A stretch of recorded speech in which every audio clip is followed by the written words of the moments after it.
pin, ayan, yellow pin. So akala ko yellow pin tsaka tuna magkaisa lang. Kamukha lang pala siya. Yellow pin din. Yellow pin. Ito yellow pin ano? Meron dalawa blue pin. Blue pin. Yellow pin. Sorry. Blue pin pala. Yellow pin tuloy. Blue pin, ayan. Blue pin. Tapos ito, boss, magkano kilo ng blue pin mo? 350 isang kilo ng blue pin. Doon ko na sa ano, tuna, mas masarap. Blue pin din yan siya, yan. Ito, laki na isda nito, oh. Laki na isda ito. Boss, ano isda ito? Paniki. Paniki. Taniki. Talakitok po yan, talakitok. Talakitok pala to, talakitok. Talakitok. Ito. Mahabang isda ito, ah. Anong isda naman yan, Abay? Ano pong isda ito, kuya?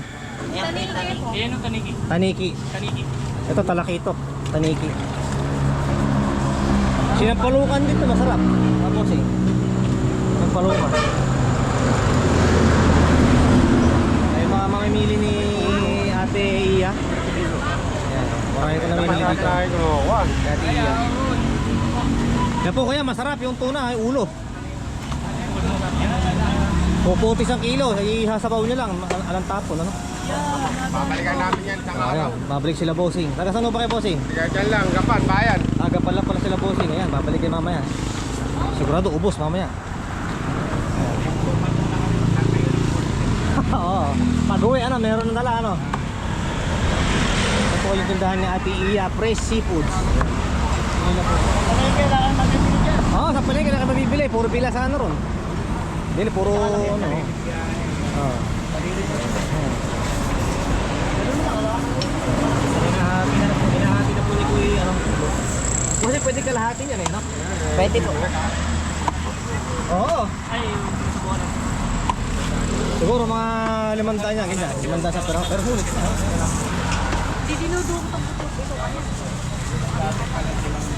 Ito po sa tindahan po natin Iya, seafood. Yan. Bili na po kayo rito, mura-mura lang.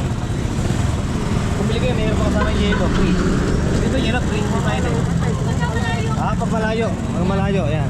Basta ito, may mga may-ari na yan. May may-ari na. Ito pala, may may-ari na pala nito. Mabili, mga order. Kaya ano? May Facebook page kayo, no? Opo, Iya Seafood po. Ayan, Iya, Fresh Seafoods. Ayan, Iya, Fresh Seafoods. Kasi, habil na. Pangalupong pala kayo, ano? Ito pala eh. Sige po, ingat kayo. Balikan namin ha.